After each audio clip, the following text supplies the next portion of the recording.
Hello, powerful people. Welcome back to the Power at Work blog and this Power Hour blogcast. It's actually Power Hour number 3, and it's a great one. My name is Seth Harris. I'm a senior fellow at the Burns Center for Social Change, and it's great to welcome you back to the Power at Work blog. As you know, the Power Hour brings you top labor experts from around the country with a lot of different backgrounds, and it invites them to comment on the top labor issues of the day.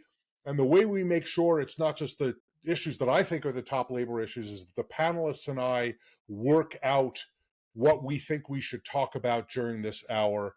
So we're going to get a diversity of opinion as well as a diversity of topics, and I think you're going to like it a lot. We're each going to take responsibility for setting up one or two of the topics, and we're going to each jump in on each of the topics because, man, there's a lot to say.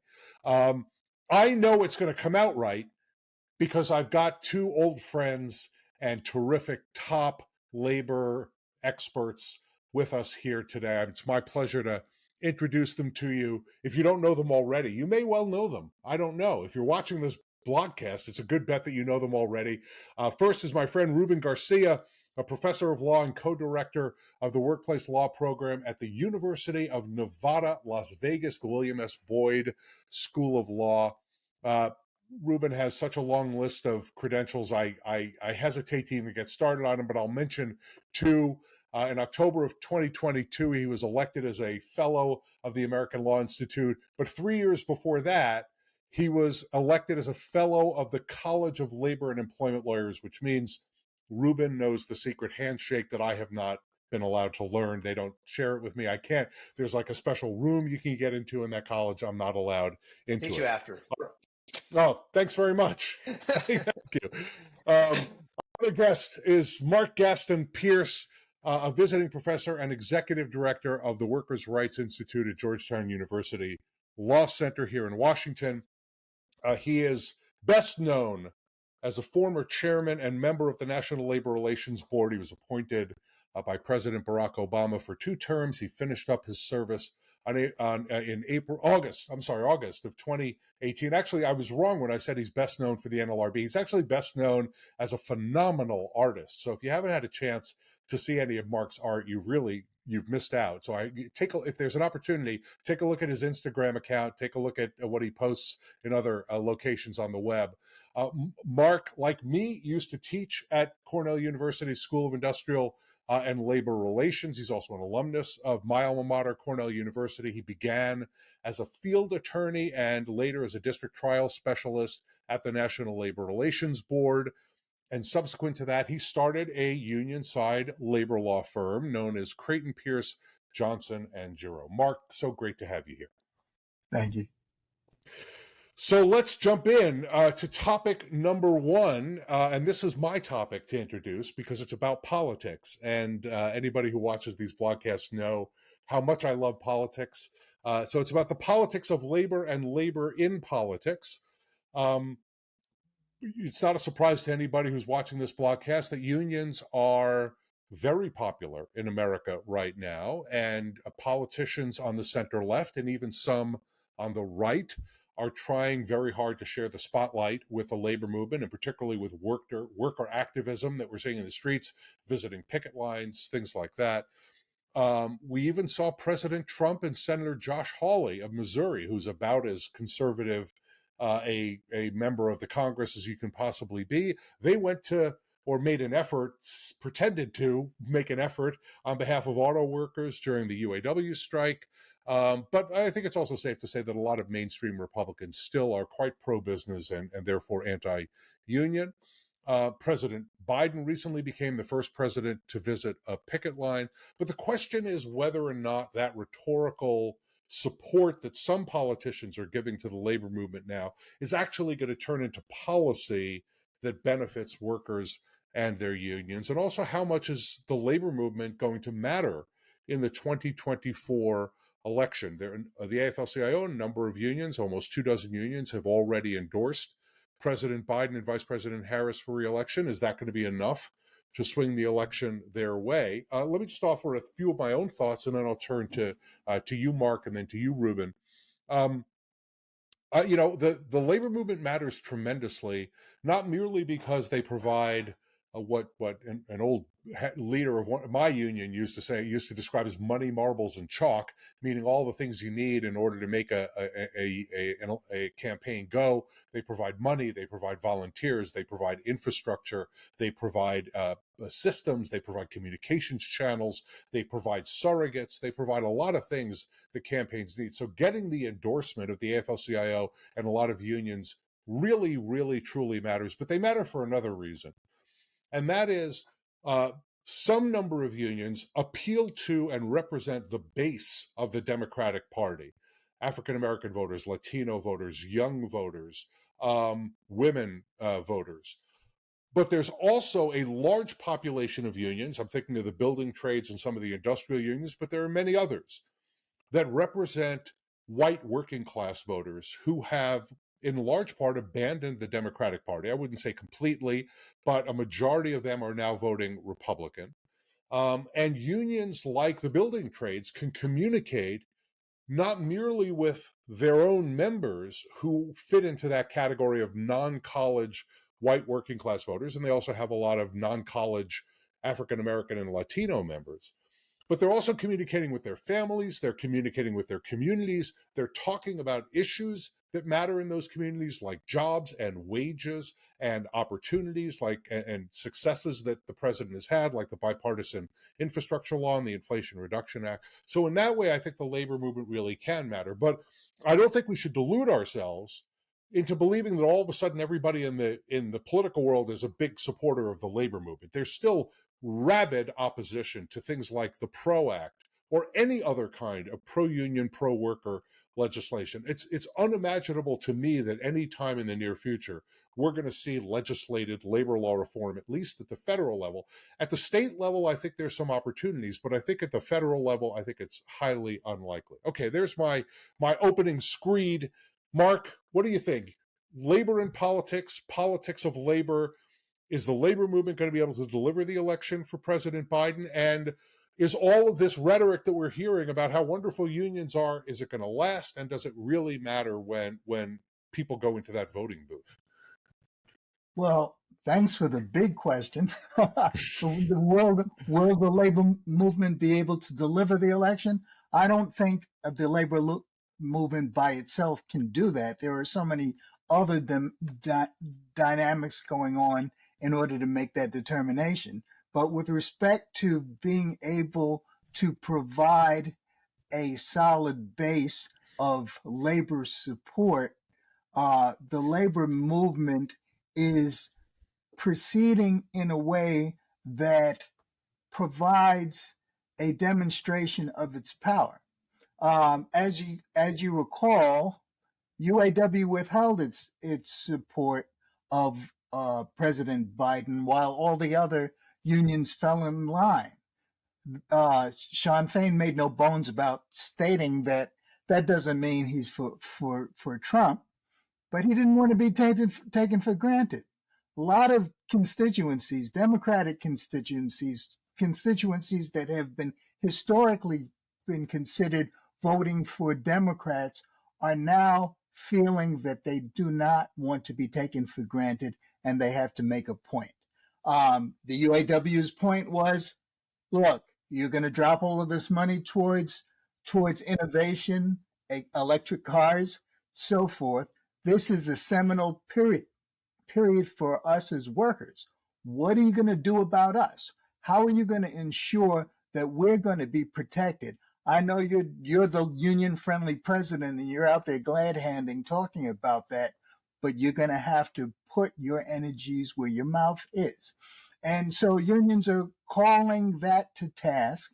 And I think the point that you make, Seth, is a good one. And that is, if infrastructure is being delivered and that is equating to jobs, and the kind of innovations that are being introduced works out to the betterment of workers in terms of their stability, then unions will be able to make inroads among its constituents, its members who, as you say, are members that have gone in so many different directions motivated by things like the Republican program, and things like just the outlandish image of Trump has attracted folks that you wouldn't have imagined. Yeah. So Ruben, I want you to get in on this, but you live and work in a city and a state where the labor movement really, really matters to politics. Maybe, I think, arguably the most powerful force, at least in Democratic politics in Nevada. And let me just say, I pronounced it right this time. I pronounced it wrong the last time I talked about it. But in Nevada is the Culinary Workers Union and the other unions affiliated with Unite Here. They're huge and they really matter. So from that perspective, what do you think labor and politics and the politics of labor nowadays? Well, thank you very much. It's a pleasure and an honor to be here with the two of you and to talk about labor and politics. I mean, I think you really have to start with where the body politic is right now. And I think you have to look at these warning signs throughout the polls and throughout the economy, or at least the way people are feeling about the economy. And you really have to say that labor, not just the Unite Here or the hospitality workers, but all unions have a lot of work to do in terms of getting the word across to their members about what the issues are and also what the stakes are, right? So in Nevada, I mean, that is done in the hospitality industry by the Culinary Workers Union, Local 226, and they have a very good track record of doing worker education and mobilization that has meant this state, has meant many victories in this state politically, right? So a lot of that model, I think, probably needs to be exported throughout the country very quickly because it is, as I said, a very, ominous signs in terms of the way people are feeling about the economy. And even in this state, the way people are feeling about the way things are going, right? So whether it's in the hospitality industry or the auto industry, and as you said, the different kinds of moves to try and make people worry about the future and technology and the stability of their jobs. The unions and their political mobilization have to talk to people about things like the courts and the NLRB and legislation, right? That's not happening, right? And so I know we're going to talk about that shortly, but those are the things, of course, that people aren't feeling immediately, right? They're feeling the inflation or they're feeling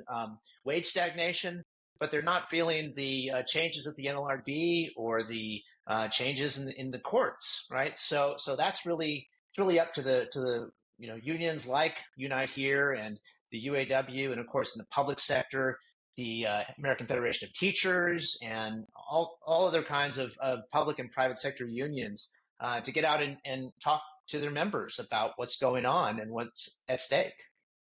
I think that is the key point, is that unions communicate with their members and they try to help them to understand what is important to them as workers, as whatever kind of worker they are, teacher, carpenter, culinary worker, whatever it is that they happen to do, and help them to understand what they have at stake. And one of the reasons I think that we're seeing this significant movement of populism on the right is that a lot of those Americans are not hearing from institutions like organized labor talking about the real things in our economy and our society that they should be focusing their votes on, things like jobs and wages and democracy, both in the workplace and in our society, and how jobs and the environment fit together. I mean, you could go down a long list of the issues that they need to be focusing on, even issues like reproductive autonomy. They're hearing about it. Instead of hearing about it from their unions, they're hearing about it from cable television. They're hearing about it from populist politicians on the right and to some extent on the left.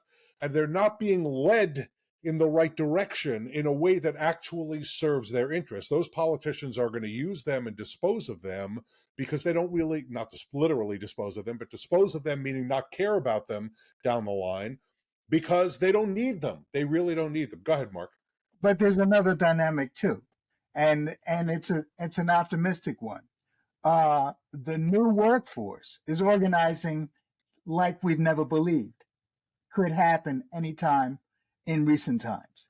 The new workforce, the Gen Zs, they're coming into the workforce and they're looking for an atmosphere where there is collective opportunity.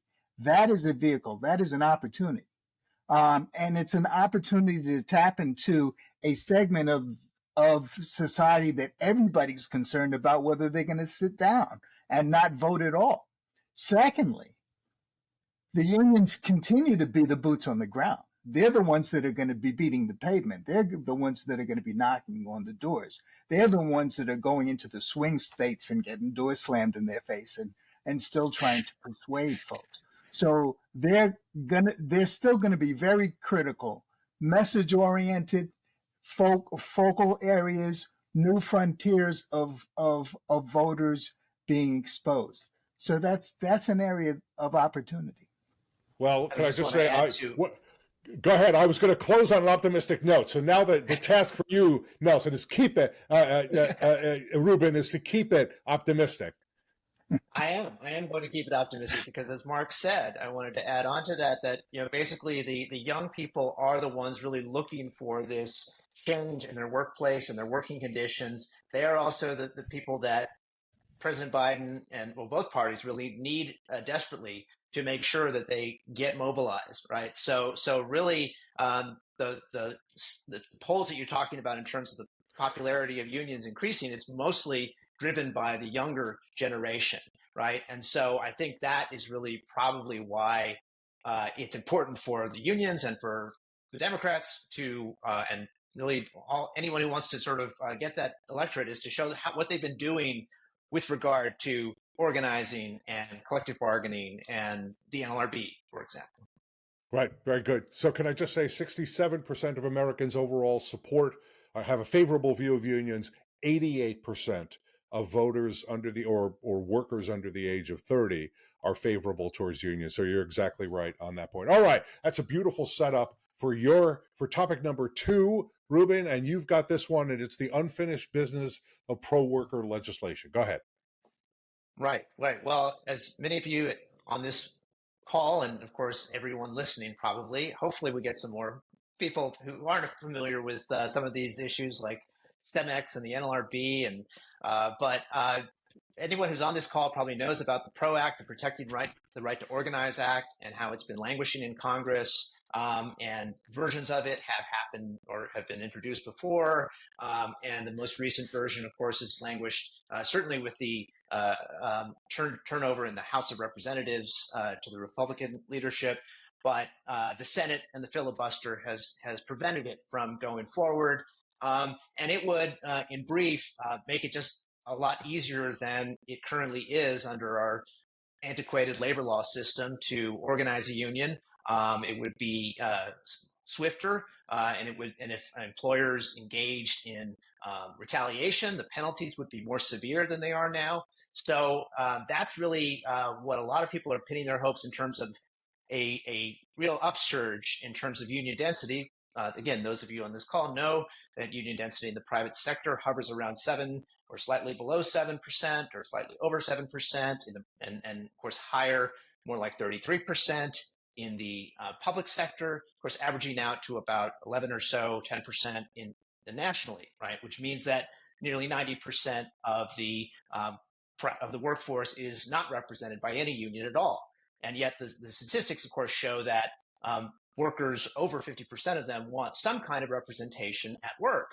right? And so the PRO Act, of course, with those numbers, should be the kind of legislation that might get some bipartisan traction, but of course it hasn't, of course, enough to get it over the finish line. So that is, of course, the long road or the long history of labor law reform languishing in Congress. But especially after the pandemic, there's an even greater glaring hole in our social protection safety net, and that is the federal minimum wage being stagnant at $7.25 an hour since 2009.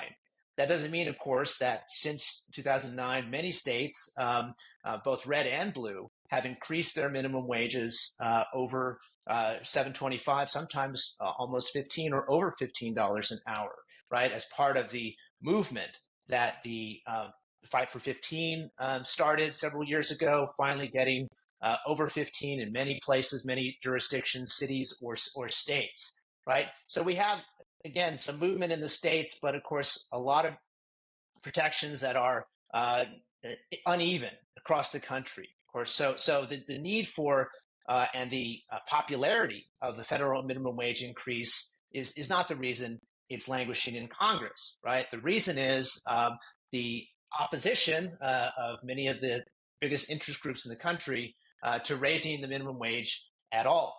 And so we can ask ourselves, of course, why this is happening, particularly when most of the people who are working at the minimum wage or under the minimum wage are women, people of color, immigrants, and that is pretty much the descriptive focus of my book, Critical Wage Theory, Why Wage Justice is Racial Justice. And that's coming out next year. It's already available for pre-order, but the book really, again, shows that this is having an impact on the most vulnerable, marginalized workers in our society, in our economy. And what we need to do about it, of course, is raise and enforce the minimum wage, but also to look at other ways in which workers can be better protected in terms of a more of a living weekly wage or a salary, like many of us are familiar with already. The stability of having a salary as opposed to an episodic hourly wage really makes a difference in a lot of people's lives. And of course, that's one of the things that I think, one of those pieces of legislation, of course, that is very unlikely to happen anytime soon. But if we did have the political planets in alignment, hopefully something like that would be able to come through on the federal level. So that's where we are, I think, in terms of the minimum wage and also labor law reform. Mark, what do you think? Well, watching this thing from the cheap seats, I can only say that the frustration and of course being a professor and teaching labor law, I can only say we keep coming to the precipice and things fall apart continually. There were labor law reform efforts made during the Carter administration. There was the Obama administration. There's a whole lot that could be said about what could have been done differently in each one of those circumstances, but it always falls short. The last major labor law reform that took place was the Taft-Hartley amendments that restricted workers' rights instead of expanded them. The chance of trying to get the public, because the public, the elected officials in line relative to these things becomes more and more fleeting. I mean, this time it was the filibuster and some Democrats wouldn't even get online with respect to it.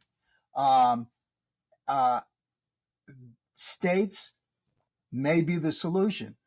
States that are progressive in that regard are making inroads, like New York and California, and we have to look to their policies and try to sell their policies in a way that would favor similar legislation in other states.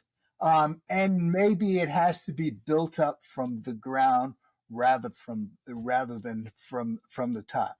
The only other concern I have, though, is a Supreme Court that is using preemption as a weapon. And that's, of course, the topic for another. Right, we're gonna come to that. But Mark, I want to press you on this, and Ruben, I want to get your thoughts on this as well. Sort of two topics, two questions about this. I'm going to sort of yield my time because I'm more interested in hearing what you have to say, and that is, how do you view this fight over preemption? And what Mark was talking about when he said preemption is that the federal courts have essentially said that the National Labor Relations Act, the federal private sector labor law, essentially makes it impossible for states to regulate in the private sector labor law space because it occupies the field. It covers everything, and the state should not get involved because federal law is supreme. But there has been some movement, particularly on the right, but there are some people on the left also talking about this, some of the pro-worker advocates, saying, hey, we need to get some flexibility in preemption because federal labor law, in our friend Cindy Eslin's famous phrase, is ossified. It's stuck. It hasn't changed in decades. So how do you all view preemption? And that's question number one. Question number two is, and I asked this of flight attendant president, Association of Flight Attendants President Sarah Nelson, and I asked it of our friend Kate Bronfenbrenner, who teaches at Cornell, teaches in rights at Cornell, and that is legislation going to precede the growth in union density, or do we need to see dramatic growth in union density before we can get labor law legislation? Mark, what do you think? And then Ruben. I think the growth in union density has to precede it. When we think about the creation of the National Labor Relations Act, what created the National Labor Relations Act was not brilliant ideas from people in the legislature. What created it was what happened in the streets, what was happening that was affecting the economy. That motivated action. And this is the circumstance that we're coming towards now. The pandemic was just indicative of the sentiments that were being brewed amongst workers because of the disparity of income and such being brought to a head. The concern, though, is not just preemption. It's also the withdrawal of deference. So you have a odd dichotomy here. You're saying preemption as a sword is going to stop states from action. And then if preemption is used to progressively protect workers' rights, then you're going to have a court impose a decision that we're not going to defer to the experts that are within these agencies to administer this law. We're going to take that discretion. We're going to take that choice away from you to negate any kind of progressive tool that is being utilized. And that Glacier's case before the Supreme Court was a classic example of that. I'm not gonna call you an optimist anymore, Mark. Boy, that's really pessimistic. Ruben, what do you think? Well, Preemption, and also I want you to take on this issue of what has to go first. Does legislation have to go first, or does dramatic union density growth have to go first? Sure, I can take both of those, and I think that if we have to start with some basics here. And again, I hope my labor law students are watching, and we'll pay attention to this because I'll be requiring them to watch this blog every week. Yes, and download it and retweet it and everything too. Absolutely. But the basic of preemption, of course, that I have to clarify from what I said earlier, of course, is that the minimum wage is not preempted, right? So the federal government does something that doesn't mean that the states can't go higher. And of course, we see in some places that they try to go lower, like with the tipped minimum wage. They try to go below the minimum wage, and states have authorized that. Some states, like my own, haven't. But the bottom line is there's laboratories of experimentation in the states when it comes to minimum wage. There's no such laboratories when it comes to union organizing, retaliation for union organizing, private sector collective bargaining. All that experimentation happens in the states with their own employees, not with private sector employees, right? But the important thing to remember about preemption is that it's totally judge created.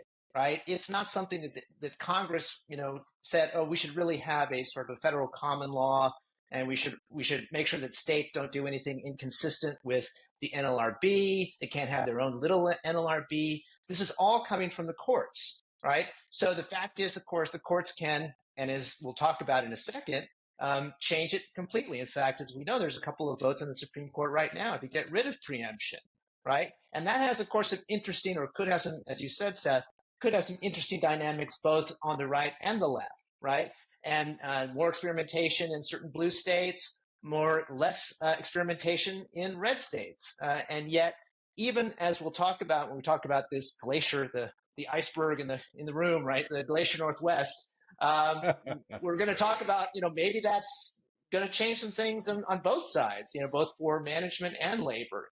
Preemption, remember, is something that employers can also benefit from in certain instances, right? So it's not just always a sword against labor as well. So I hope we talk about the kind of the strategic dynamics of the Glacier Northwest decision and other preemption type issues. Great. Okay, let's go to topic number 3. Mark, this is your topic, and it's the unfinished business at the NLRB.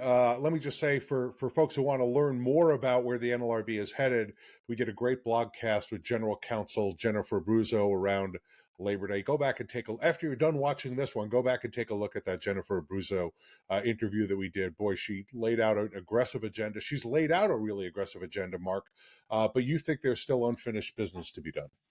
Sure, but I'd like to talk about the victories first, and then we'll talk about the unfinished business. As a precursor, we know that Jennifer Abruzzo, who is a friend of several of us, and came out of the gate saying, "There's a whole lot that I plan on doing." She issued multiple memos, and before she issued a memo, Peter, her deputy, and then acting, issued memos as well, dealing with the question of protected concerted activity, which was at the core of my concerns when I was on the board, and it's clearly at the core of her concerns as well. Her agenda has been described as ambitious. I was in a panel with management attorney, and they would like to use the word aggressive. And so how much has gotten done and how much is left to be done? Well, we'd have to say, first of all, she took office seeking full use of the agency's powers. And what she has demonstrated is that though much of the agency's arms are atrophied, there are still some muscles that can be utilized to best effect. And so what she has been doing is testing the limits of those tools that the NLRB has. And as a result, the board has responded. She has gone back to reconsider some cases relative to independent contractors. Super Shuttle has been overturned by Atlantic Opera, and now determining an independent contractor is going to be based significantly on the ability to actually exercise your entrepreneurial opportunity. The joint employer rule has come about. I don't have to tell you about the joint employer saga that involved me with Browning Ferris, and then it getting reversed, and then the reversal getting vacated, and then Browning Ferris still went up to the DC Circuit, where the DC Circuit said, "Guess what? The Obama board is right."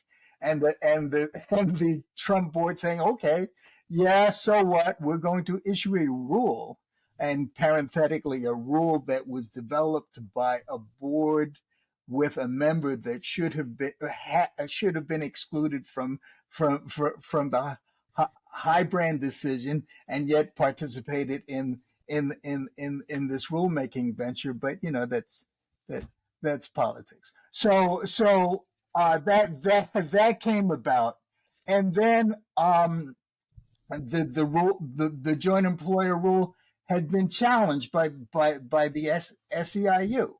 Now this new rule came, and folks were saying, well, rulemaking is something that the board can do, and maybe that'll stop the policy oscillation. As an aside, it doesn't stop policy oscillation. What it does it just puts more oatmeal into the gears, but the gears are going to still keep moving. And so consequently, in order for the joint employer rule that the Trump board issued to be changed, it had to be changed by another rule that has been recently established. Now that rule is being challenged, of course, by the Chamber of Commerce in the Fifth Circuit and by the SEIU in the DC Circuit. What? Yes, strategically.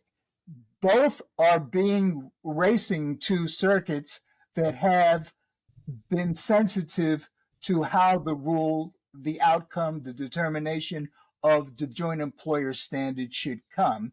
And quite frankly, I think that that will ultimately be decided by the Supreme Court with a predicted split in the circuits in that regard. So I could talk more about that, but let's move on. What else has happened?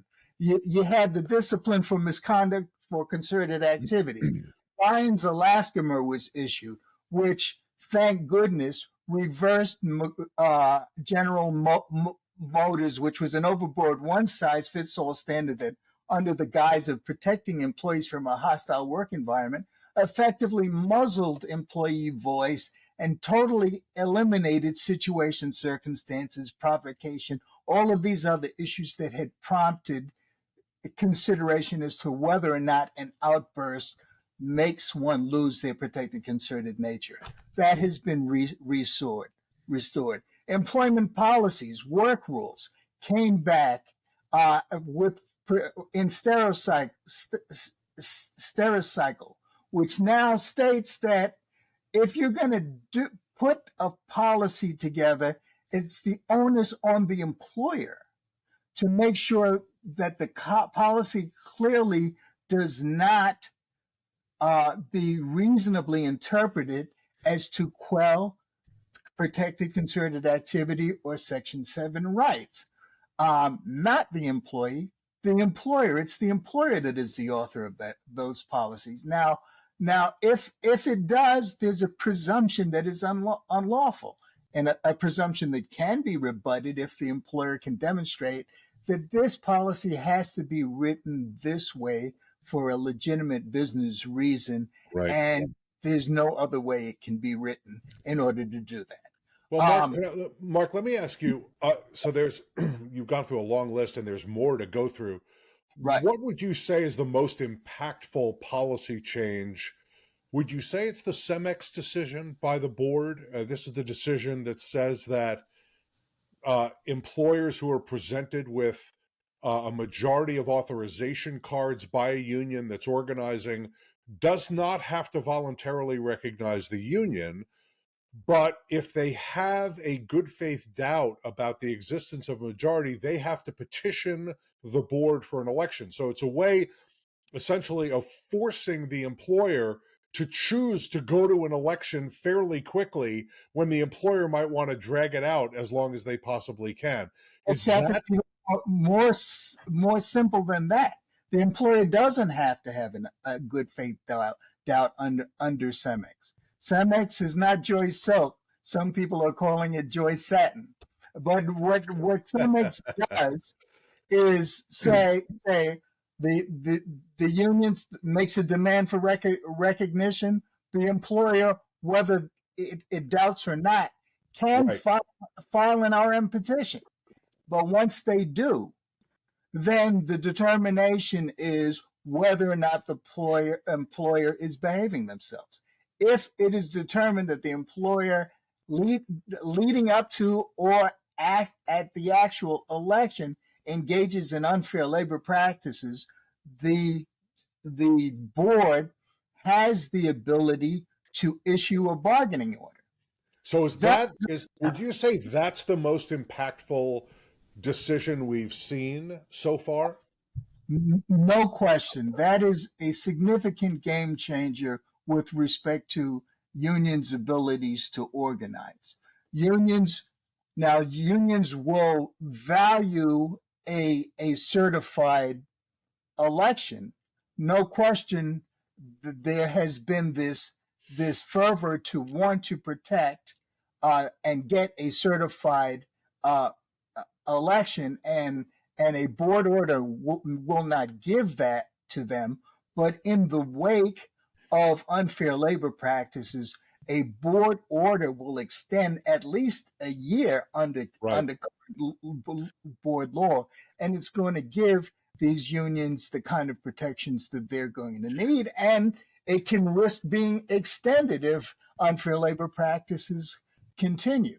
So the opportunity to be able to organize without the fear of losing your supporters through unfair labor practices is a big lift for organizing. Yeah. So Ruben, I want to. Let me ask you a question. Right. Let me just ask you a quick question on this question. So we're talking about unfinished business at the NLRB. It seems to me one of the biggest pieces of unfinished business is that there are employers, large employers, brand name employers, that once a union gets certified are just outright refusing to bargain. And they're breaking the law. They've been found to have broken the law, and there's no effective remedy. And the unions simply don't have enough power to force employers to the bargaining table with a strike or some other. Do you think that's the biggest piece of unfinished business, or is there other stuff that we should be focusing on as well? Well, as I was saying, I can learn so much from both of you on these topics. You have so much experience in the federal government, both of you together. But I have a slight concurring opinion, I guess, with Chairman Pearce in terms of the most important development. I do think, actually, despite what Mark said about the rulemaking process also being subject to policy oscillation, which of course it is. We all know it could easily be, as Seth, you're familiar with from the Department of Labor. Rules done through rulemaking can also be changed in the next administration. So we won't get away from policy oscillation. But the idea of doing the joint employer rule as a rulemaking this time, even with its delay, slight delay for the time being, I think is really important because in brief, of course, the joint employer rule would require many more parties who are actual employers to engage in collective bargaining than expected to, because they were hoping to contract those responsibilities away. And again, the indirect control test that Mark was talking about, again, bringing that back kind of as a rule, I think is a very important major development in addition to the CEMEX. Seth, your question about will employers continue to break the law even with CEMEX, I think is accurate. We have examples of that here in Nevada. I mean, large employers who have been told to bargain with the unions and have challenged it and refused to bargain. Of course, they have appeal rights. And that's really, of course, the thing that we maybe should be looking at in terms of appeals, having these endless appeals once they are found to be refusing to bargain, then we have to go all the way up through the chain again. But the fact is, of course, that labor laws continue until you have sort of legislative change. We're going to continue to see labor law being weak in terms of real deterrence from breaking the law, right? And that, again, is where we are in terms of the politics. Unfortunately, it's not unlikely that we'll see anything like the PRO Act or any major penalties. So it'll have to be, again, through these NLRB movements.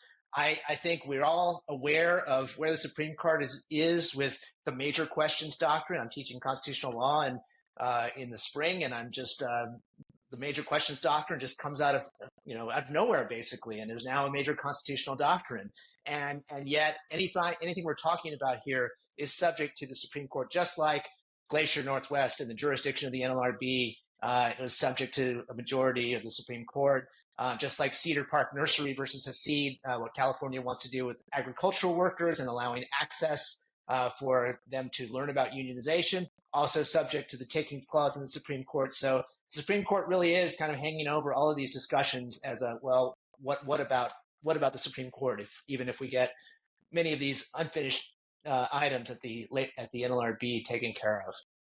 Right. Well, I want to reference back to your point about both of your points about the need for union density increases to precede really effective pro-worker legislation.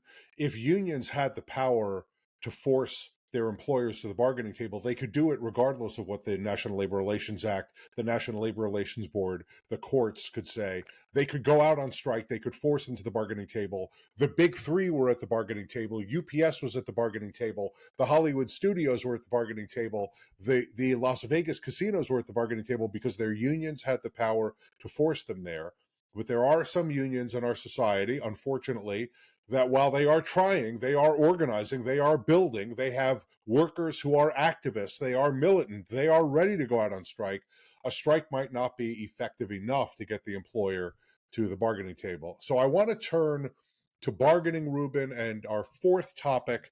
And this is going to make my friends at the Burns Center very excited because they're all about technology and artificial intelligence and data and, big data and massive data or whatever it is. So you suggested that we talk about bargaining over new technologies. And of course, when you suggested it to us, you immediately pointed to the recent SAG-AFTRA collective bargaining agreement, the recent Writers Guild collective bargaining agreement, which I think might be the first ever industry-wide collective bargaining agreements to address artificial intelligence. But go ahead, bargaining over new technologies. Well, thanks. And again, I really appreciate this conversation. I was actually very fortunate to have some union leaders in my labor law class talking about bargaining over technology. My former boss, Tony Siegel at Rothner, Siegel and Greenstone, at the General Counsel of the Writers Guild of America, detailer from Unite Here, talking about what they were doing with technology in the hospitality industry, and Nicole Berner from SEIU. And it was just a really great conversation about these things that become an issue in bargaining, I think mostly because of the changing workplace that we're all in. I mean, look at us now. We're in a virtual room and having a conversation. And so much of all of the labor force's interactions are on a platform of technology of some sort. So all of these questions that a few years ago, before the pandemic, about working from an app, have become very, very common for many of us, right? And again, like you said, Seth, having the bargaining power to get some say and some voice in the introduction of new technologies, to get bargaining over the introduction of technologies, which, again, as lawyers may know, there's concern about, whether AI could just, do away with a lot of jobs that lawyers are familiar with, right? And so the question really is, how do workers, like you said, Seth, who don't have that kind of bargaining strength, like the writers or the culinary workers here, how do they sort of have any kind of say and voice in terms of technology? And like you said, it's a long road for many of them to have that kind of bargaining power. But I think that's one of the reasons that many workers are getting into unions now, because of what they see as sort of changes with technology. I mean, it's not a new phenomenon, right? It's, we've always had technology, the internet and things changing the workforce and changing,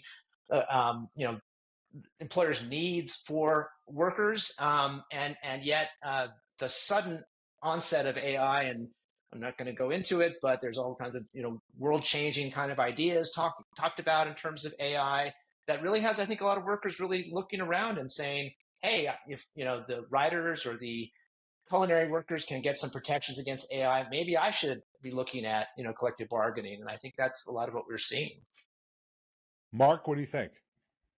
Oh, I totally agree, because and I would throw the UAW strike into that mix too, because while we're not talking about AI, we're still talking about new technology when we talk about those EVs, those electric vehicles, and how everything is going to be structured differently.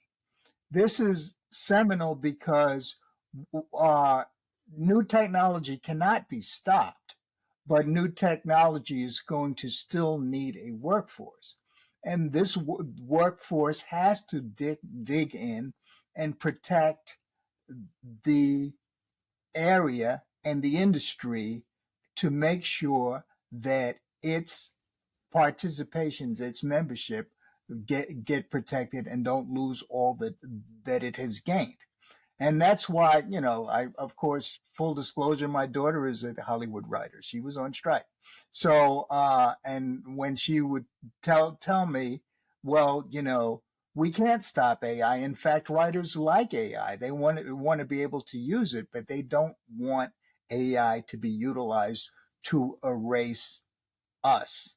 And it taking the lead and us following. That's never going to work. And I applaud that. And a little bit of research that I've done, the irony that I'm seeing is that many labor disputes involving AI are going to arbitration, and there's introduction of AI into the arbitration process. So how freaky is that? Yeah, I want to agree enthusiastically with what both of you said and see if I can't add one or two ideas to it. One is that technology is not by definition a labor replacing tool. Some employers use it for that purpose, and in some cases, things like robotics have become labor replacing. And certainly the way the studios were talking about using AI would have replaced writers, it would have replaced actors, and it would have resulted in job loss. But I remember all the predictions that were being made about the internet and about autonomous vehicles, and you could run a long list of technologies that did not result in massive job loss. What they did result in was disruption. Some jobs were lost, but many, many more jobs in a lot of cases were gained. And so one of the questions that has to be answered with the introduction of new technologies is, how do we ensure that workers benefit from the technologies, are not merely displaced and disrupted and impoverished by the introduction of technologies? And my argument, and I know that both of you agree with this, so I'm preaching to the choir a little bit here, is that collective bargaining is the best tool for accomplishing that result. And I say this as a longtime government guy, right? I've served in 3 presidential administrations, been in government for back to the 90s.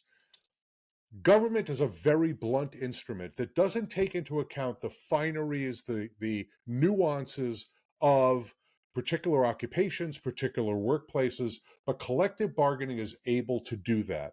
You can have experts from both sides, the worker side and the management side, coming together and collectively solving problems and reaching a better place together if they have that kind of a bargaining relationship. What happened in Hollywood was the opposite of that. It was one side trying to cram technology down the throat of the other side. But when both sides are willing to figure out how technology can make everybody better off, the result is going to be more productive for everyone, and you're not going to have a bunch of Luddite, simplistic solutions from one side and a bunch of exploitative, oppressive approaches from another side.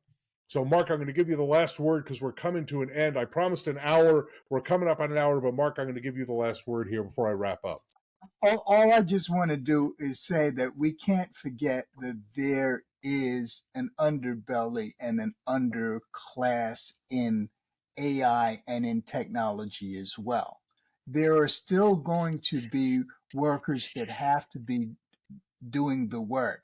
I read an article about workers in Africa who are involved in making determinations as to content for these social media giants, and are forced into horrible working conditions where they're constantly exposed to inappropriate stuff that is affecting them psychologically and whatnot, and they're not allowing them to even unionize. So you're still going to have worker abuse, not necessarily worker replacement. Yeah. Can I just say you've completely devastated your reputation as an optimist with that final comment. You were supposed to lift us up and ennoble us with your closing comment.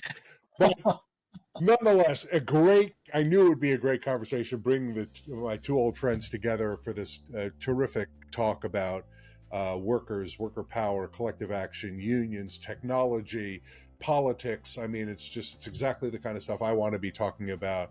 Ruben Garcia, University of Nevada, Las Vegas School of Law, the W.S. Boyd School of Law, Mark Gaston Pearce, former chair of the NLRB, now at the Georgetown University Law Center and the Workers' Rights Institute. So grateful to have you here. Let me just say a couple of things to our audience before I let you go. The first is these blogcasts are available as podcasts on the blog, on the Power at Work blog at poweratwork.us, but they're also available on every commercial podcast provider.